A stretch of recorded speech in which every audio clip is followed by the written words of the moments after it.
Possible solutions is what we're doing today on this program. And we have our guest in the studios, Bola Oba. He's an analyst, political analyst, and an entrepreneur. Good morning to you.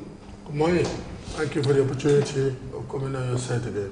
Good morning. You're welcome, sir. Morning. And Happy New Year. It is the first time we're inviting you this year. Okay, we want to look at insecurity, and I know that you're familiar with what is happening in Nigeria. We have ritual killers, we have the Fulani headsmen, we have Boko Haram. Now, another one happened recently. That's the tap chip schoolgirls now happening again. And so let's look at it. How come Nigerians are finding themselves in this situation?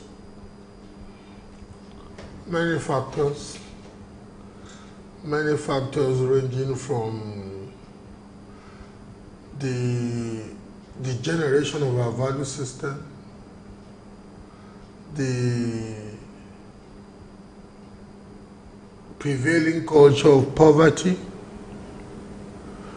the lack of discipline and professionalism in the ranks of our security and intelligence operatives, the climatological conditions that we're going through, the news of Lake Chad is in, Lake Chad is in the news as we speak. Many people would not know that ordinarily Lake Chad has shrunken by more than 80%.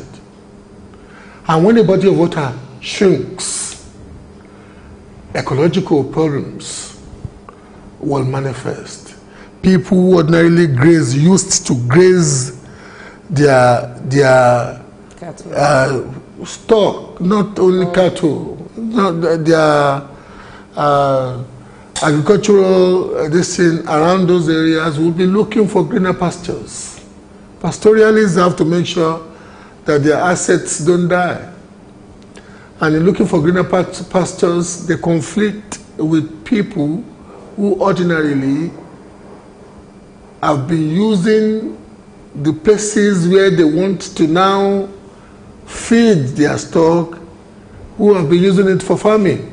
So if you're talking about security and the factors that have culminated in the scenario where we are now, the only central problem that could be mentioned, because that problem is very strategic to the causes, the effects, and the solution, is the problem of leadership.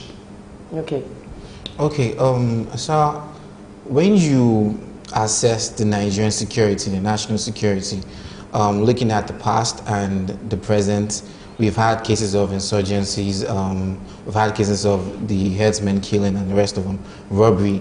We know as historians and people who look at foreign affairs, where are we getting it wrong, or what haven't we learned? Because we know I've just said that, no, don't dress the question too much.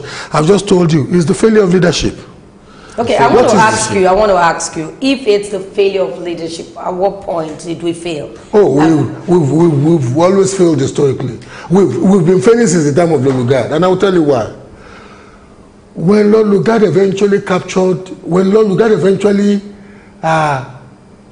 defeated Sokoto at the death of Sultan Atahiru, he became megalomaniacal because he wanted to consolidate powers, not only in the northern region of Nigeria that he had conquered. He started from Zungeru, captured Abuja in 1902, from Abuja to Kano, from Kano to Gwandu to Sokoto. When Sultan Atahiru died, Lugard became megalomaniacal. He wanted to control the beam. Now, just at about that time, because his friend was actually the colonial secretary, he also got Nigeria amalgamated. When Nigeria was amalgamated, there was a certain colonial officer who recommended that Nigeria should be broken to eight provinces for good governance. Lugard overruled him, bribed the colonial office, and made sure that Nigeria was kept initially as a behemoth for him alone to control. At a point, they created the northern and the administrative zones. Now, from then on, we were on course to have the crisis we're having now. And you know what? Since we attained independence, you would notice that the only ethos of seemingly good governance was when, from 1951, Ibadan Constitutional Conference, to Independence Constitution and to Republican Constitution in 1963, when we had organic federation. When the federating units were organically administered by visionary leaders. Not that they were angels, but at least because they were serving their own people. And that is the beauty of democracy. In democracy, if there is no organic connection between the elected and the electors, you will just have what we likely have now. Somebody is in Abuja, as the supreme military commander. You may want to call him the president of Nigeria, but all the security infrastructure in this country, be it the police, be it the intelligence services, be it the armed services, everything is answerable to a single man, a single human being. And you're saying there will not be insecurity? Okay, so are you saying that this power or this agency should not be answerable to one person, like we should have more than 1, 2, 3, 4? This is a federation, not even in unitary entities. United Kingdom is a unitary political setting, which means that London governs all. But even at that, in the greater London area, there are about minimum of about 4 police constabularies. You have the city police, you have the metropolitan police, you have the XX, which is independent from the metropolitan police, with his own chief. The totality of the United Kingdom, England, Wales, Northern Ireland, and Scotland, is not up to Western Nigeria in size. Okay, sir. Let's come back to recent occurrences that has happened as regards the DAPCHIC adoption. How it happened was that the troops, that's the insurgents, came into the school looking like the military. No, that's not the first time. It's the MO of these people. So they used it in Chibok, they used it in Buniyadi. Yes. So how can this be addressed? Because anybody, a layman will fall for that. No, you are not supposed to fall for that. Because it's happened. Look, one is crazy when a problem that cost you pain year before the last and cost you pain last year repeats itself this year. If you let me explain it, will be nice. Okay. Because your question is well understood. Yes, sir. You will fight for it. But the difference between you and intelligence operatives is that they are intelligence operatives. Do you know that Nigeria has NIA, which is like our own CIA? Apart from NIA, you have SSS, which is like our own FBI. Apart from that, the armed services has its own intelligence. Defense Intelligence Agency. Do you know that apart from that, Nigeria has a police force with divisions at the states? Do you know that Nigerian Army has a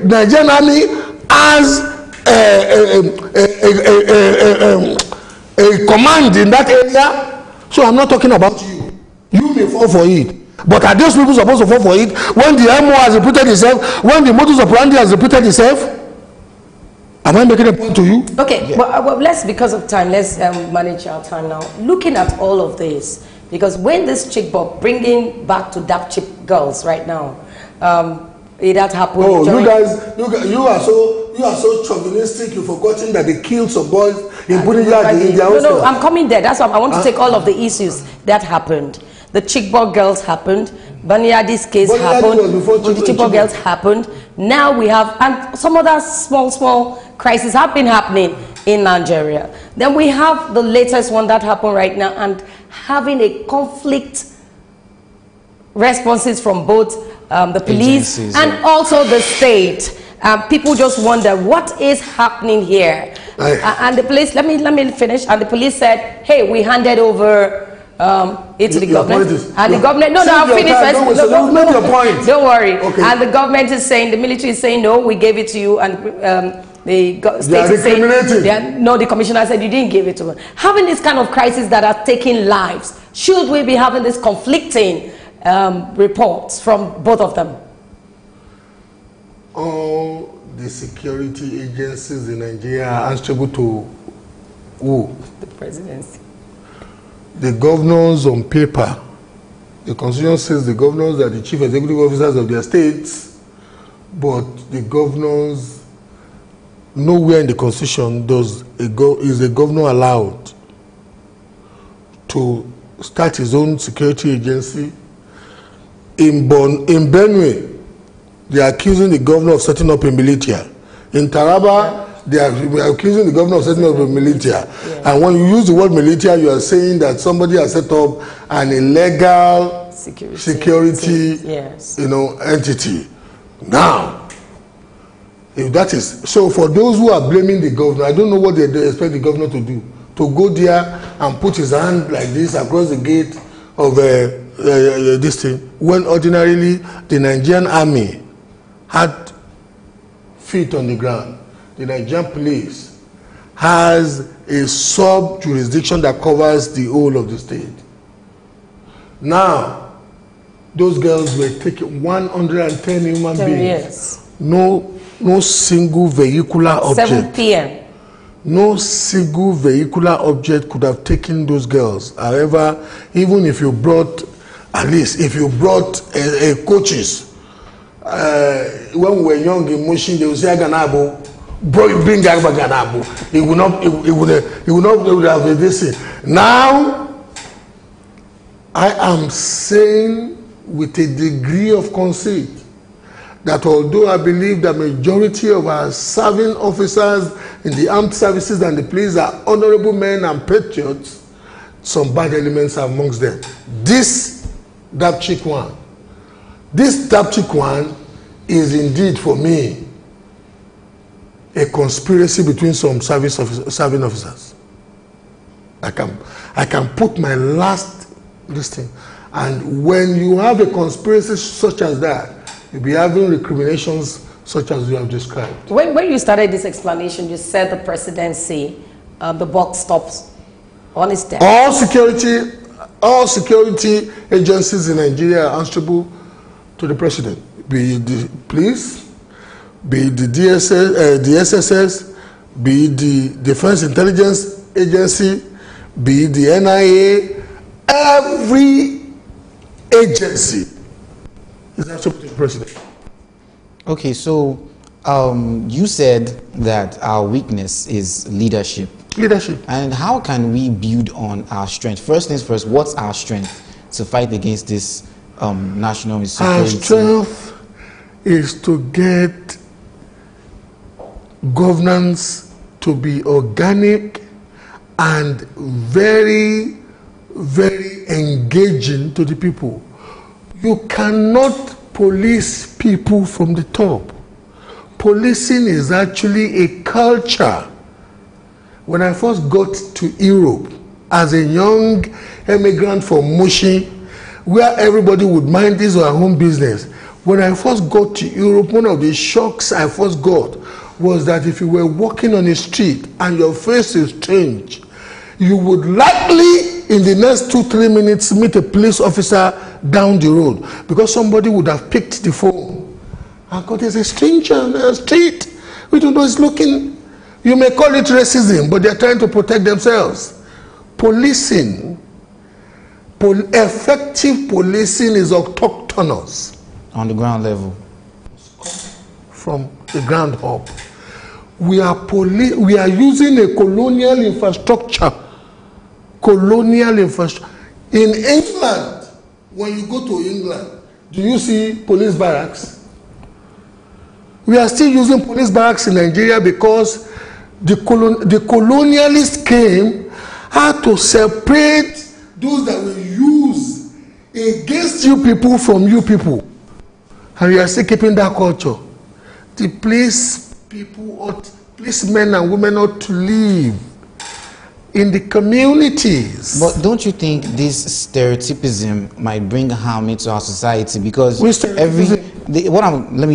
my point is, if you see a northerner coming, like a group of northerners coming in a vehicle, the police at the checkpoint suspect Boko Haram or suspect something, I don't suppose they do that because they still bring tomato every day to you to Ketu. Do they refuse them entering into Lagos? No, but there are cases where where do you get this stereotypism from? There are cases where. Oh, give me a practical example. I don't want opinion. Like in Ketu yesterday, they said some people should not enter because they were northerners and they thought they were Boko Haram.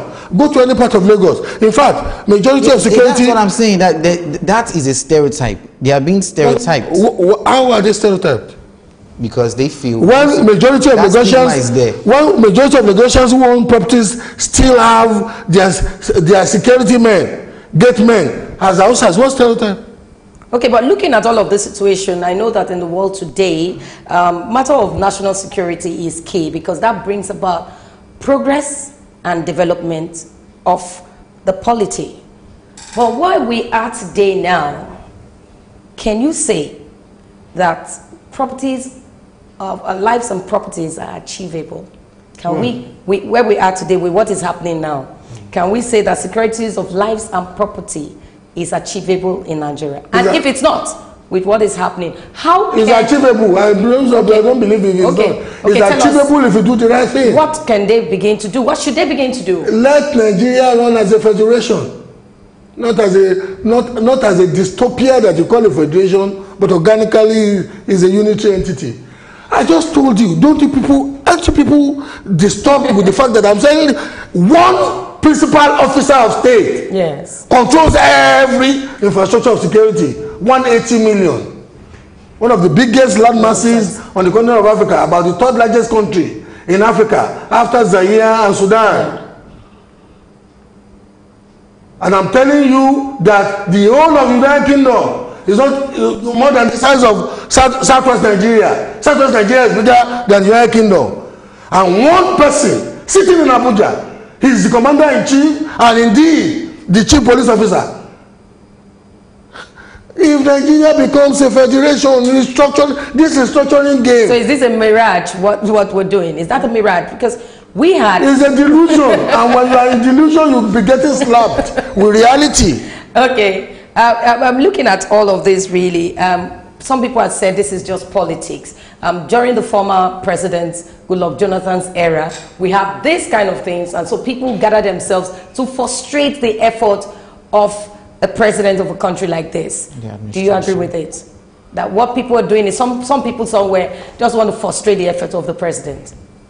I don't believe that some people want to frustrate the effort of the president, but I believe that some people are profiting from it. The people who are for me, those who are orchestrating or machinating these are not in any way, shape, or form partisan. They are opportunistic, influential people in our security infrastructure.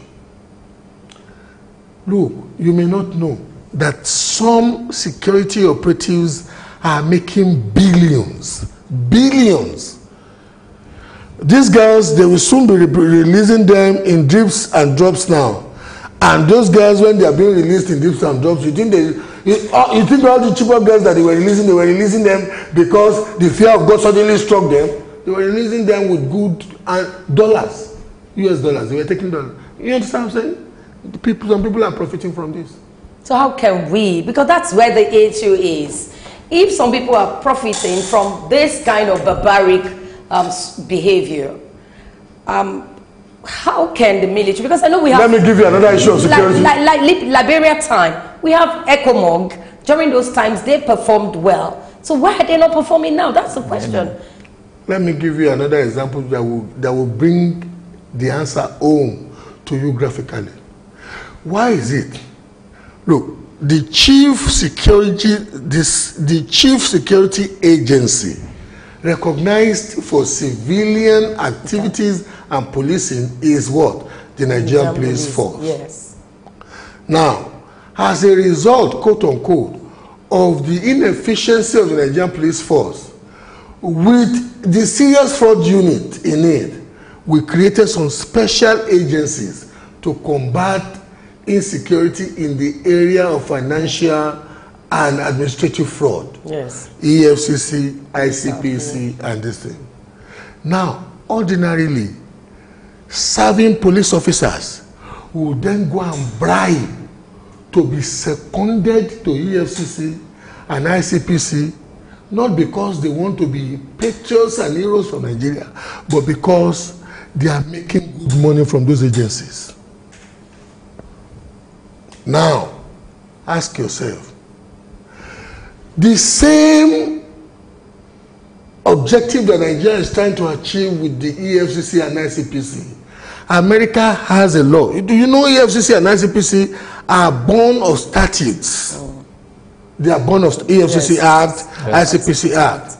Now, there is a similar law in America called FCPA, Foreign Corrupt Practices Act. In America, if I know you are an American in Lagos doing business and using bribe to make a success of your business, I will not tell you. I will just gather my evidence, fly to New York, get a lawyer. I wouldn't have to go and report to the FBI or CIA first. I will get a lawyer, put the evidence of how you paid bribe, how you paid bribes in Lagos, and we will activate an action. And that you're activating an action using the FCPA Act, you know, in conjunction with the Department of Justice. And if you are convicted, 10% of whatever they get back from you, I will get. That is why, in the case of Alipotin, a former U.S. congressman is in jail in America.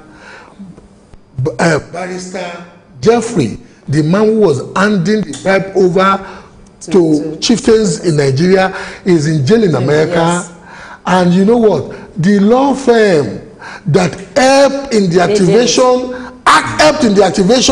of articulating the spirit of FCPA, that law firm has made more than $700 million from this thing. But in Nigeria, I will go and tell them, I will write a complaint to the EFCC, and the EFCC will use it to either go and take bribe or prosecute. If I am not in the good book of the president, they will gladly bring me to the newspapers. If I'm in the good book of the president, they just come, Moga, we get evidence. So corruption is the... We have institutionalized corruption. So it's in all the fabric of the society. Organically. It's in everywhere. Because a very few ruling elite do not want to empower people. Like investigative journalism in some other jurisdictions make people rich. Forensic accounting in some other jurisdictions make people rich. Lawyers, why is it that if the EFCC is taking somebody to court in Nigeria and they are entering court, the most brilliant lawyers in the land will follow the defense? The mediocre lawyers will follow EFCC. Especially if these are political figures. Because you know what? We are allowing a system that is allowing the best of our intellectual resources and professionalism to be supporting bad, because that is where gain is. So how can we begin to use intelligence surveillance to fight these people? Because if we are corrupt, if, so to speak, if the country is corrupt and people are manipulating, some group of persons are manipulating the system to carry out this wicked act, are they not thinking about lives? Are they not thinking about the future of the country? So the question, that's why I keep saying, how do we bring it down? How can we pin these people down? You know what? I have repeated it a number of times, or maybe you are not getting it. I'm getting it. Where do we start from? You have a system which you have a winner takes it all system, and you are asking me what best can we use to quell the manifestation of madness that we have now. Change the system. This system only gratifies. I just gave one example that you people, all the security infrastructure in Nigeria, unstable to one man. So if you are not that woman directly, if you are in his kitchen cabinet, or if pictures have been taken before that the man has smiled to you in public, the infrastructure will always serve you, because they know everybody in the infrastructure knows is beholden to that one man. So state policing comes in, isn't it? You're in support of state policing. State policing. It's not only state policing. You have to readdress the total structure of the... But we did it in 2014, the national conference.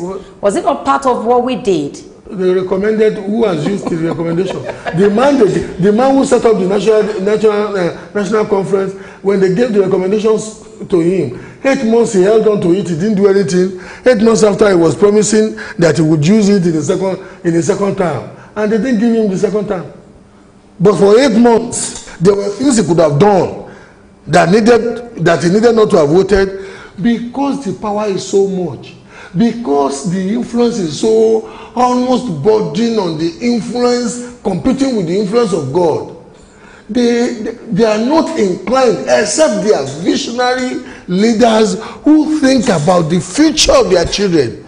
You don't have such powers and you want to live. Look, somebody, in a particular state of Nigeria, some people sat in a house, they read out messages, because the message was against the governor. Overnight, they went to knock the house down. In most liberal democracies where I have lived, in respectable jurisdictions where I have lived, nobody does that. Nobody has that power. Not even the Queen of England, if I abuse her in front of Buckingham Palace, can say they should come and knock my house down in London. You criticized a man. Oh, they say, oh, that's the house of Bola Oba. He's a stupid boy. He thinks he knows this thing. And they brought bulldozers at night to knock down your house. And you don't know you have problems with the system you have. And you are telling me about insecurity or insecurity.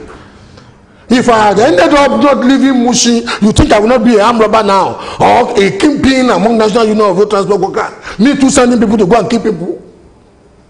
Because God, through his grace and the investment of a single mother, invested education in me, and she also took Esusu and sent me abroad. And you know, my world got opened to a more creative entrepreneurial worldview, that I discovered that I don't. Yesterday, somebody added me in a group that they wanted to support FireMe group, and I said, you know what? And I posted it because the person who added me in the group is like a mentee to me. When I was still a broadcaster like this in England, she used to come to London. I would introduce her to governors, and I said I was not interested in doing anything to support FireMe, and I said the reason is that you knew that I used my resources to help FireMe to attain the office of governor. When he was governor, as I often do, I did not go to him for anything. But after I left governor, they made him minister. He saw me twice. He saw me twice at close shot. Maybe it was arrogance. Maybe it was... He acted like he didn't know me. I said I will never do anything to you know what? They sent this thing to FireMe. He said, and he started calling me. He even sent a text that, you know what? And I was not the only FireMe. Somebody, when it was about 2 months for Mimiko to leave office, somebody begged me that they wanted to do something, and I was one of the very few people they knew could do it. They brought me to Mimiko. And when I entered his office, he looked at me and said, I know this man, I know this man. And I just said, you know what? I just mentioned my name. He went Bizak, ran away from the back of the table, came, hugged me, and people were, and he was saying, well, 8 years I've been here. Why didn't you come to me and say, no, I never needed you. I try my best possible to stay away from my friends in politics, because if you stay too close to them as an entrepreneur, your business will perhaps not have sustainability built into it. You will be profiting from cronyism when they are in government. When they leave, that is why you see some people, it will seem as though when their friends are doing, they will go up entrepreneurially, let their friends leave. Okay. With all of these experiences you've gotten from all of these people, looking at Nigerian polity today, one would say that the issue, you said, is the system. But can we change the system now? When we have the system, can we change it now? The system is always amenable to being adapted for the good of all. If the megalomaniacal instincts, I'm choosing my words carefully, if the megalomaniacal instincts of the politicians will allow, especially those who have won political offices, but the system is like a dress. When you were picking this sky blue shirt this morning, there were other shirts in your closet. You could have picked other shirts, but you just felt this. But if when you picked it and you wore it, you noticed there was a stain somewhere here, or it's a bit tight, it will not come out well, you could have picked another one. Systems are always amenable to be changed by creative, forward-thinking, visionary human beings. But do you see it now with what you're saying? I'm utterly disappointed. You know, I supported this gentleman. Yes. The last time myself and my wife audited how much resources we expended in campaign for Buhari and moving from one radio station to TV station, using resources to support this thing, it was about 7 million. But I am utterly disappointed that the lack of vision that is in leadership now. Lack of vision, the lackadaisical attitude, laid back. Now because he wants re-election, he's even pretending to be, but the first 2.5 years practically wasted. Okay, I want to bring us back to the adoption, the recent adoption. Adoption of? Kidnapping, yes. Okay, so when the troops left, that's the military troops left the town, they left on the grounds that the town was calm, and that was when the insurgents attacked. Now, it would only come to your mind that these adopters, these insurgents, had an intel that yes. I don't know why you like using adopters for kidnappers. Kidnappers. Or people, criminals. Criminals. You don't want to use words like criminals, kidnappers, well, scum of the earth. So I have to be careful with what. And so why are you infamizing adopter? Adopting who? Where did they sign the adoption papers? Okay, I'd say kidnappers. Thank you very much. Criminals. Yeah. So it will be safe to say they had an intel in the army, or they were very vigilant. They knew that this army left town and they went to strike. You said something about the FBI, CIA. Do you think they should be just like the way it is in the US? When I said that, what did I say? I said the equivalent of the CIA in Nigeria is an NIA. I said the Defense Intelligence Agency. I said the equivalent of the FBI in America is SSS. Yes, so we still have those ones. So in America there is don't go to America, stay in Nigeria. No, I'm trying to compare. There is an undercover agency that just does, all they do is undercover. What's the role of SSS in Nigeria? DIA, NIA. So if you assess their performance, would you say they've been doing well? I said they failed across the board. I said they've even failed up to their commander-in-chief. Okay, finally, we want to hear from you. Way forward, you've said. Way forward, you've always told us that we need to change the system. We need to be a bit more panoramic in how, one, we address system, apart from addressing the system, there is too much poverty. When you say addressing, let's take it one step after the other. Addressing system, is there a lacuna in that sense? Is Nigeria an organic federation? when you, as a presenter, say the Federal Republic of Nigeria, if you know the meaning of federalism, is Nigeria operating as a federation? Is a question. It's not me. Then the next one, you talked about there's hunger in the land. You know what? As good as democracy is, as good as even system review will be, the most classical solution will be for us to find methodologies to enrich our people sustainably. Poverty also has its own creativity.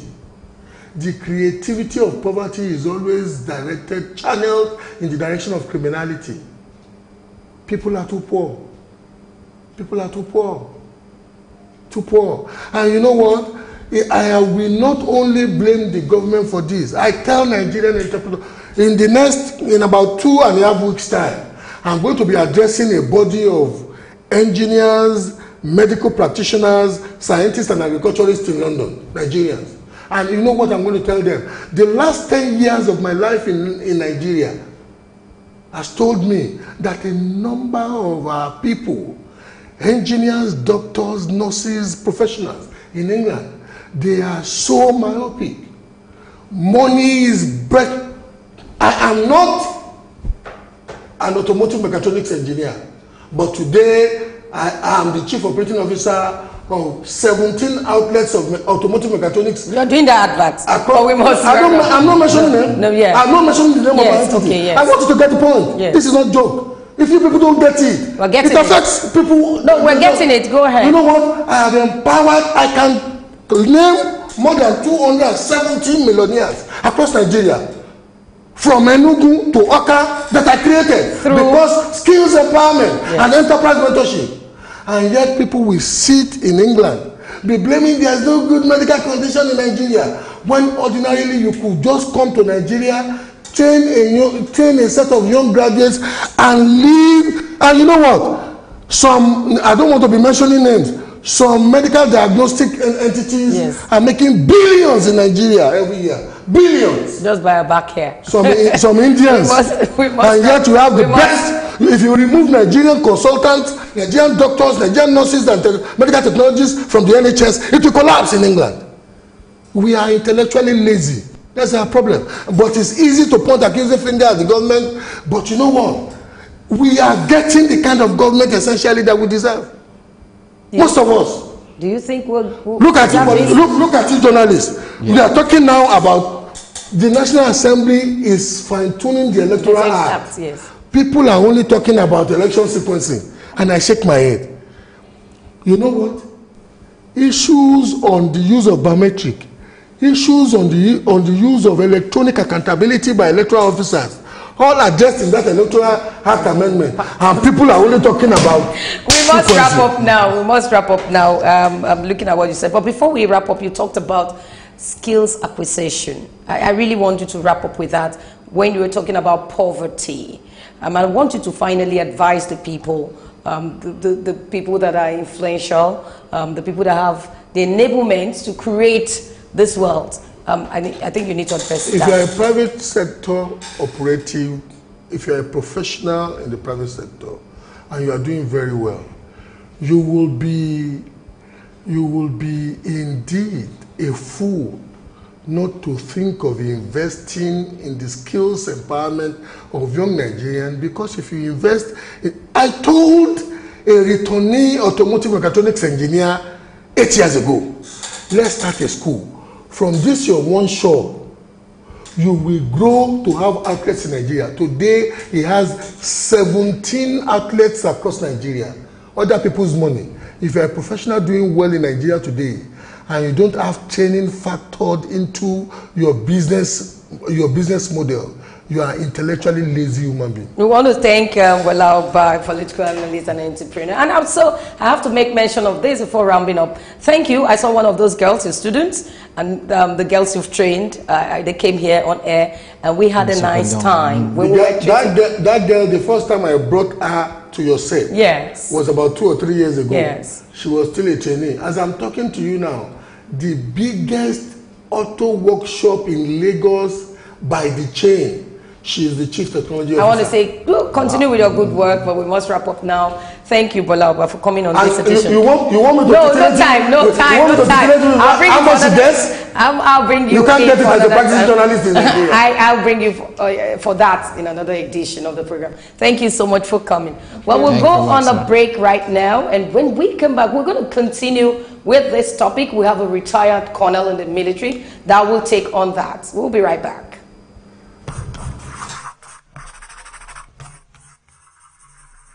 Superdawn, your daily live current affairs program where topical issues that border on politics, economy, sport, and sizzling national issues are analyzed, now holds every Monday to Friday, 8 a.m. to 10 a.m. on Superscreen television. Let your voice be heard. Join us.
Pimples are small skin lesions or inflammations of the skin. They develop when sebaceous glands become clogged and infected, leading to swollen, red lesions filled with pus. Pimples are also known as spots.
Superdawn, your daily live current affairs program where topical issues that border on politics, economy, sport, and sizzling national issues are analyzed, now holds every Monday to Friday, 8 a.m. to 10 a.m. on Superscreen Television. Let your voice be heard. Join us.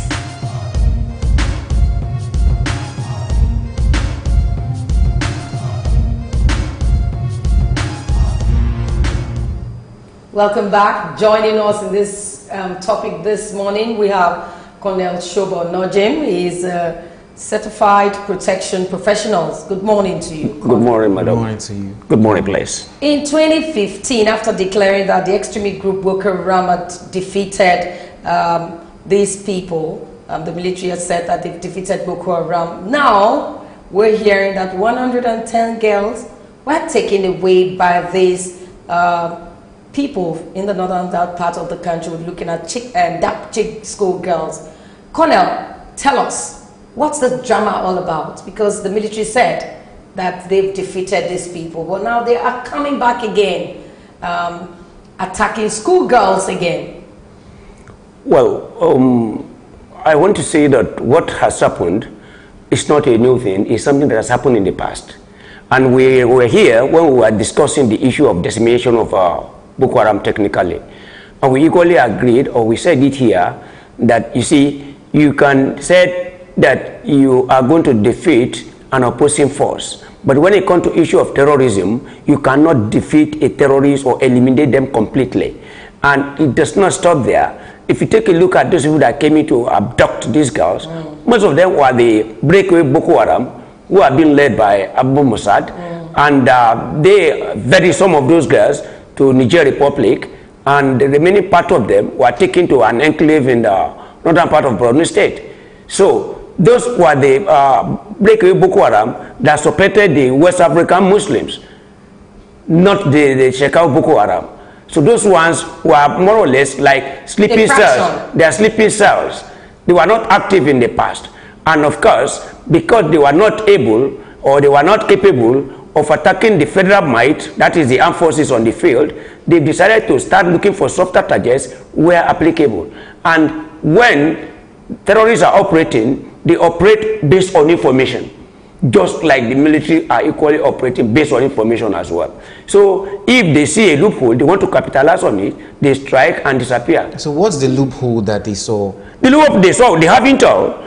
They have local intelligence. And one thing you have to remember too, that some of these Boko Haram, some of them are our brothers and sisters. They live with us, they dine with us.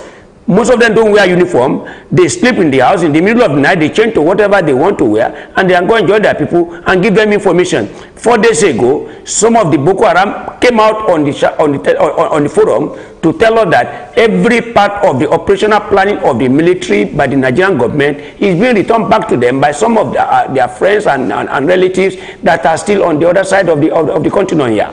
So therefore, every operational system that is put in place for the purpose of seeing how they can be disseminated or sent away from Nigeria or probably try to be de-radicalized and rejoined back into the system are equally being sent back to them. So they are collecting that information. It is information they gather that the military have relocated or they have left that place that made them to take advantage and quickly run it. I'm going to tell you the current events that happened in Dapchi, yes. Where the governor said they blamed the military, putting blames on the police, and the police commissioner saying, "No, we shouldn't listen to the military." Military said they handed over to the police, and the police came because it's conflicting report to say you did not hand over, you just vacated the scene. With all of this conflicting report, do you think that as a military, you fought war, you went to fight, and you came back, you're a retired colonel. Do you think it's right for that? He talked about this, the loopholes. Do you think it's right for the military to leave that environment where you know, because according to your statement, you have said that they might still come again? Of course they will come again. So why should the military leave when they know that they're going to come back? Okay, fine. Quickly, let me take you back to the Aba riot of 1929. If you take a look at that Aba riot, they were rioting against the colonial masters because of issue of taxation. Yes. And we have our local police who tried as much as possible to see what they can do to return normalcy. They couldn't return normalcy. And then some mobile police were sent to Aba for the purpose of restoration of peace. They couldn't. When they couldn't, the 1 Battalion Nigerian Army that was based in Enugu were invited, and the police have a procedure of handing over the operational responsibility of that area to disperse the crowd to the military. Yes. When that formal procedure was conducted, the military took over, and as the military took over, they did not even use up to 3 sections, which is a platoon of the military, to disperse the demonstrating women. And as soon as the women were running away, the police were not going back to their barracks. They were following the military behind, taking over the places that the military have passed, so that the military are relieved for further operation in the forward line of the battle area. So why was this not officially done? No, you see, the Constitution of Nigeria saddled the responsibility of protection of lives and property on the shoulders of the Nigerian Police Force, under the auspices of the Inspector General of Police. So therefore, it is the responsibility of the police, local vigilante group, including the traditional rulers as it is today, to ensure that their communities are protected. I will allow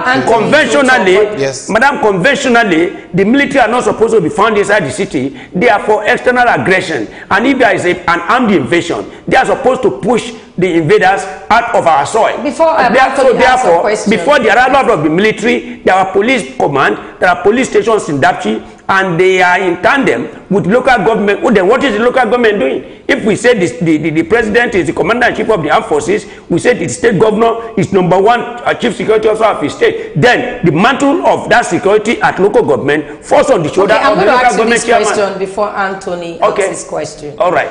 If the police is saddled with this responsibility, they are the Constitution of Nigeria. Fine. If we have issues and the federal government feels, hey, bring in the military. Yes. Although the police is supposed to handle it. Bring in the military does not send the police away. I know, but they're saying bring in the military. If the military is leaving, aren't they supposed to? That's the question. Are they not supposed to hand over the environment properly to the police? Yes, madam, you see, that's what we call, you see, that's what we call a rule of engagement in the military. For whatever reason, conventionally, and anything conventional, me and you cannot challenge it. The military have their rules of engagement. The military want to advance. They want to go into a defensive operation. They want to go into offensive operation. They don't have to publicize it. They don't have to tell anybody. They are not under any state government. So therefore, they are doing their own operation, and they are expected to move when the need arises. So therefore, while the military are there or they are not there, the police and other paramilitary agencies within the state are supposed to be doing their job as expected. What is the local government doing? What effort are, because today, if you are looking at the first responder, in the past, ask anybody, they will tell you the police is the first responder. But today, the victim to be is the first responder. Armed robbers have surrounded your house, and you are calling the police. Well, then what effort have you done to make sure that your house is not surrounded? What effort have you made that you reduce the gain or probably the profit that armed robber is supposed to get from your territory and make it difficult for him to even get there in the first instance? So this is what we are looking at. These insurgents, yes, they go around kidnapping, looking like the military. Yes. It's a technique they use. Yes. Now, for this situation, yes, they went into the school with yes, army vans, yes, looking like the military officers. Yes. After the shots rang out, yes, and they made it look like they were trying to shelter the kids. Yes. In that position, in that process, yes, they did the kidnapping. There's a failure of administration, because every school have what we call school administrators. Forget about the academic staff. There are administrators in that school. You are resuming school on Monday, and you know there are crises within that locality. Then what are the local government chairmen doing? The school administrators themselves, they are supposed to conduct what we call advanced reconnaissance to see the environment. How does it look like? Is it porous? Are the students safe? Life and property, are we safe? If they are not safe and they are not seeing sign of the military, what have they done? Have they gotten in touch with the Nigerian Security and Civil Defense Corps that is in that place, that are co-located with them? Have they talked to the head of the police, the DPO, or the supervising DPO, and talked to them to let them know that this is the situation we have, we are resuming and we don't have security, we are not seeing anybody around? Then let it be on record that that request was made and it was turned down, rather than them looking for the military. The military are not supposed to be. No, but the insurgents moved looking like the military, yes, which made the girls. That is right, because there's lack of intel. people are supposed to have been monitoring the movement of their communities. You don't expect, well, for whatever reason, so with due respect, you don't expect the military to come and start doing patrol in your town. Okay, we're not just talking about military because we're going to look at solutions to all of this. No, you talk because you are asking me. I'm asking you that first. Army said they handed over. Police said they didn't hand over. That was the issue. But you need to answer that as well. We need to answer other questions. We're looking at the effect and also looking at possible solutions to insecurity in the Nigeria. The possible solution is that there must be coordination and leveraging. Okay, I want to ask you. Yes. This fractional leader, because we're told. Yes. Balambi, this fractional leader. Yes. Are we not supposed to have intelligence gathering ourselves? That is exactly, you are saying what I'm No. I mean, from the military, from the security agencies. The military have their own information. I'm not just military, the security agencies. Security agencies have their information set. What happened really is that because this information are not being shared, if information are being shared, where you stop is where I'm going to start. And where I stop is where it's going to start. But when you go into acquisition of information, after the acquisition of information, you want to analyze the information, you want to disseminate it to those that need it, and if there are those ones that are not needed for now, you keep them in the reservoir for possible use in future.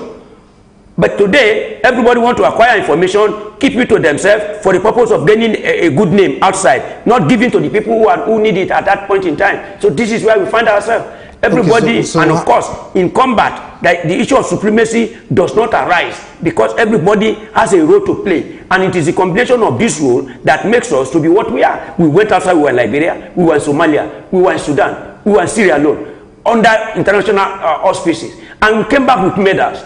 We operated together, and every bit of information is mutual. We sleep together, we wake up together, and you even find it difficult to know at what point do we really meet. Operational decisions are taken in the night, and every information is passed, and by the time you wake up in the morning, you see people at certain locations, you start wondering, how did these people know? That is how they know. They will come back to our own country, and everybody want to claim supremacy, which is not supposed to be so. Okay, the military are foot soldiers. Some people will argue that this information are just being hidden because they do not want external bodies like the Boko Haram to infiltrate. And of use course, that as a they must not infiltrate. The Boko Haram must not even be given any opportunity. How could this be administered, this dissemination of information around the sets? I have just said something now.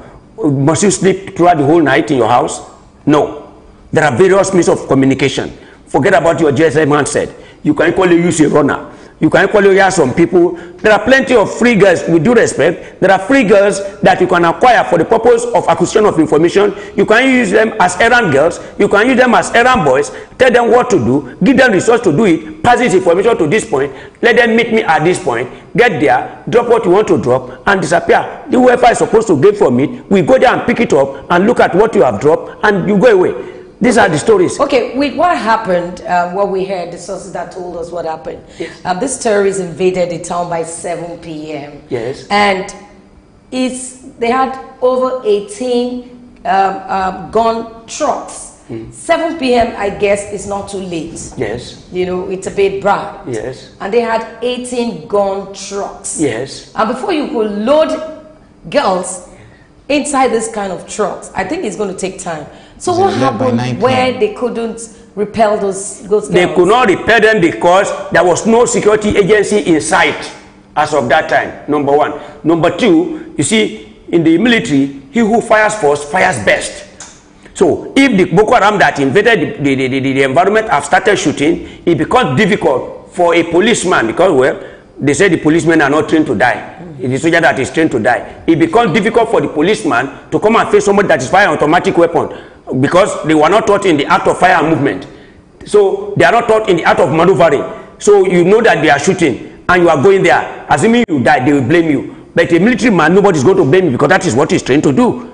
So therefore, what the question is, the school administrators, what have they done? Okay, now what information have they acquired? We want you to educate us looking at solutions. We're looking actually for solutions. The solutions. Now we want you to talk about, you talked about the school. Yes. You said the school is supposed to have their own administration. They must have a school administration. Come, let me tell you, first and foremost, the primary responsibility of a security or school administrator is to create a conducive learning environment in the institution. If the learning environment is not conducive, learning cannot take place. And when you are talking of creation of a learning environment, you are creating a good learning environment, conducive learning environment for the student, for the academic staff, non-academic staff, your customers, your vendors, your clients, everybody that, in fact, even in the process of creating a conducive learning environment, you equally want to see yourself managing intruders that enters into your facility.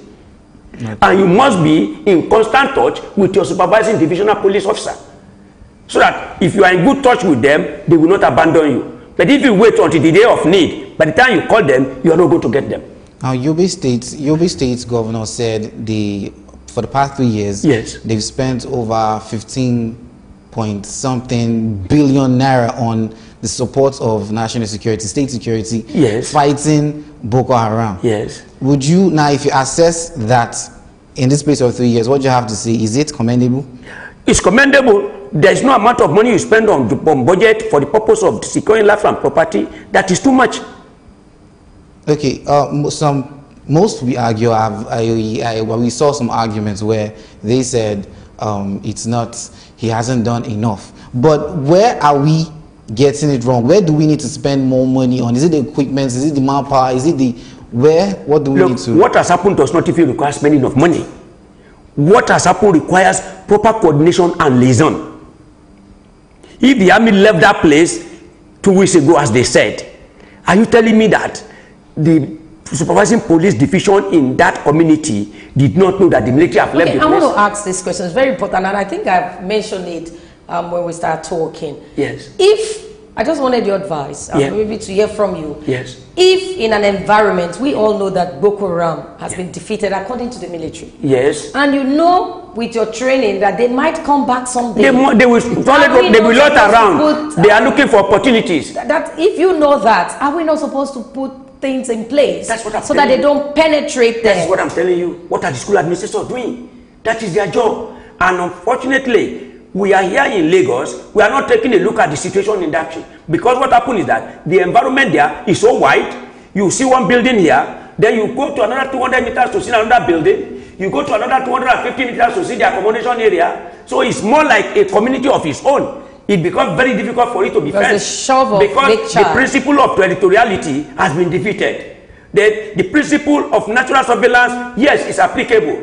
The principle of access control is not practiced because you can follow any route and enter into that facility. Okay, shouldn't the government be involved in this? Even if the school administration, you've talked about the school administration. Shouldn't the government know that these people are going to come back and help out? Is it the government that should know the people are coming back, or the locals themselves should know that? They might not know. They might not be educated enough. The intelligence of the government will help out to say, because they know these things. I don't know much about security because you are an expert. What I'm saying is that shouldn't the government know that, or the security agencies, shouldn't they know that these people might infiltrate back again? You see, the crime situation today in Nigeria has overwhelmed the Nigerian police force.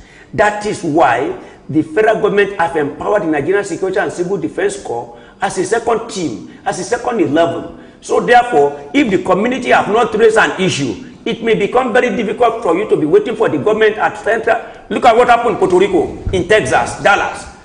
For good 7 days, when there was flood, you see hundred people drinking from the flood. And I did not see a single black man there. All of them are white. And well, we asked questions from the former president, George Bush, why has it taken you good 5 days to get to this community? And George Bush told us face to face that what caused the problem was that they did not encourage people to live in rural areas. What were they doing that they could not migrate to the urban center, to the city centers? Until day 7, before the British warship was sent to Puerto Rico with paramedics and about 15,000 people to come and assist them. They were not having water, there was no light, there was no ATM, no access to money. And they left a whole community for good 6-7 days without the central government addressing them. If it happened in Nigeria, people want to look for the government. But as individuals, what have you done for yourself to ensure that, yes, anybody getting to your house will know that, yes, you have really fortified this environment. Okay, what should we be doing? What should we be doing? What can be done? Crime prevention through environmental design. Tell us, explain. Crime prevention through environmental design is what we should do. And what crime prevention for fundamental science means is we should discourage or deter the commission of crime in our environment. How do we do it? It has three principles. One, you must ensure there's natural access control. So if there's danger coming, you'll be able to see the danger before the danger comes to you, and you raise an alarm. There must be natural access control. Natural access control simply means that anybody that is coming, there must be a defined path that person is going to follow to get to where you are. No other route should be allowed to lead into that place. And the third one is territoriality, to let people know that this thing belongs to you and you have dominated it. And for any other person to use it, then they must seek for your consent. And along that same line, that's what we call natural routine activity theory. If the place is not occupied, you should keep some people busy on it. Either they are playing football, then in the process of playing football, they are equally watching who is coming, who is going. The aged people in United Kingdom, the aged people in Israel, in Tel Aviv, they are there on the balcony, you are looking at them. You see them walking on the streets. They are not walking for the fun of it. They are watching you passing and going. And within the twinkle of an eye, if you do anything funny, they will call the police. Without you knowing, the police will accost you, and then you are off the street. So this is, but here in Nigeria, everybody is looking for the government, and we know that crime as it is right in front of our doorstep. You are saying we should do it ourselves. And I want you to also talk about the state government as well. Yes. What should the state government? Because Benue governor complained, Taraba governor too had complained one time that even when you send messages to say, I've heard these people are coming, nobody's responding. People will not respond because, you see, there are layers of defense you are expected to put in place. And if there are layers, you have to ensure you have layers of defense in depth, so that if the first layer is breached, before the intruder will breach the second layer, as help will come. If help doesn't come, before it breach the third layer, then it too must. For a governor to say, I need help, do you think they have the resource or the manpower to fight these people? Do they have, because the kind of weapon we hear this Boko Haram sect use, sophisticated. It's even more than what, what our government is. When you are looking at issue of sophistication of arms, if somebody carry catapult in a place where there is no stone, and you want to fire somebody within that community, that catapult becomes a sophisticated weapon. Okay. Because there's nothing you can use to counter his catapult. That is just the case. Somebody firing AK-47, they say it's a sophisticated weapon. But the military and some policemen have a machine gun, a general purpose machine gun. If they release it, it fire about 25 or 50 rounds in a minute. And then somebody will take it for 7, we get close. Our policemen, do they have it? Not the military, the policemen, do they have it? Police have good weapons. Okay. But some of those weapons, you are here 3 weeks ago, when one retired Inspector General of Police told us that the bulk of the policemen that are supposed to perform police duties are guarding dignitaries outside. And we have remained silent. We've been talking on the various platforms. What can we do to bring these policemen back? Because those are the policemen that are trained to accept combat. Those are the policemen that, all the mounted troops, they have been trained in combat. They have been trained to deter crime. They have been trained as bodyguards. They have been trained as executive protection specialists. But today, they are not available in the various stations. Okay. They are available with the dignitaries and the VIPs. This is the problem. And these are the people we need to be on the street. Can you just tell me here, if the military left a location for 7 days, and the DPO is not aware, the school administrators are not aware, and the school is resuming on a Monday, the school administrators have not done a reconnaissance around the community on a Sunday, and they have not got in touch with the chairman of the local government, they have not got in touch with the local leaders, and the community have a vigilante group. So the blame falls on the school. The government, they are blaming the army for. That means that means there is a hiccup. That means there's a challenge. No when you're leaving, are you not supposed to hand over to the person? No, you just move away like that. The army does not need to tell police that I'm leaving, you come and stand there. No. But if 2 wrongs does not make a right, the army is not supposed to disclose its operational movement to members of the public. Even though the state government is not supposed to know. Because the operational commander is not responsible to the state government. Okay, you once said the policeman at the locality is supposed to know that the military are no more available to policemen, of course. Every local government is investing money, buying patrol vehicles for police. They buy motorcycles for them. Some buy bicycles if they can afford it. These are the things the policemen should use in acquisition of information. And school administrators too, they should move out to reach out to the people. After all, if Mohammed can't go to the mountain, the mountain should go to Mohammed. Okay, you once said on this same show that national security is never enough. Now what happens is the individuals must put an effort to assist the national security. We must wrap up now. Okay, go ahead. Go ahead. You said security agencies are being deployed to places where the heat is. Yes, more. the military. So would you say in this situation, would you say that the agencies, troops should be deployed from places where they are sufficient to places where they are not sufficient, like the Dapchi and okay, I will allow you answer that question, but the final one, we need to summarize, we need to wrap up this edition right now. Aside answering this, tell us finally what, again, maybe you need to summarize what we all need to do. The role of the military, the role of the police, the role of the state government, and also the role of an individual, just to summarize what we'll be discussing. The military. The first one, I think you need to answer. The military and the police, they are babies of the Constitution. The Nigerian Constitution created the police force. It has created the Nigerian military, which consists of the Army, the Navy, and the Nigerian Air Force. And they are purposely meant for combating external aggression. And Boko Haram is an external invasion. So therefore, the military should combat it. But you see the military now coming to stand and say they are guarding the primary school. We must leave now. No way. The policemen who are responsible for protection of life and property, maintenance of law and order, it is their responsibility to see what they can do to police the community. Okay, we have to leave no time on our side. That is going beyond their power. Yes. They should get in touch with their command headquarters, who will now get in touch with the military, and the military will be deployed. We want to thank Colonel Shobo Nojim. He's a certified protection professional. Thank you. And also a lecturer from the University of Lagos. Thank you very much. Thank you so much for coming and educating us. Thank you very much. Well, viewers at home, we go on this break. When we come back, we'll be rounding off the program for today. Let's go on a break. We'll be right back.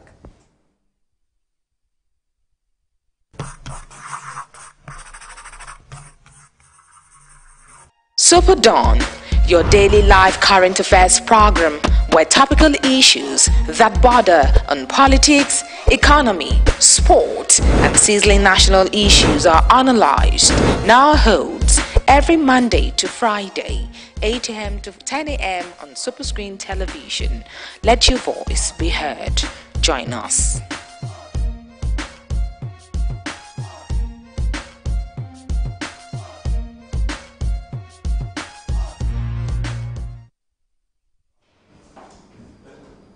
Welcome back. Where's Anthony, the last guest, you know, it was looking at security, really. It was a very... And also, Bolaba talked about some of these things that we almost go with, the responsibility of the government. True. But when Colonel Shobo came in now, he also said we have a responsibility as well, as a people.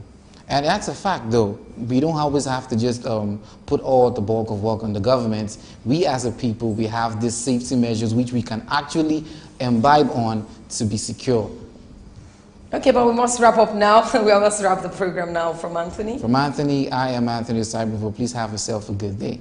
Please start watching your environment. If you see strange faces and you hear any information, you can put a call through to the police. We need to begin to safeguard our environment. I am Vera Osopo, and I want to thank the crew for being part of this edition of the program today. See you tomorrow for another interesting edition of Superdawn.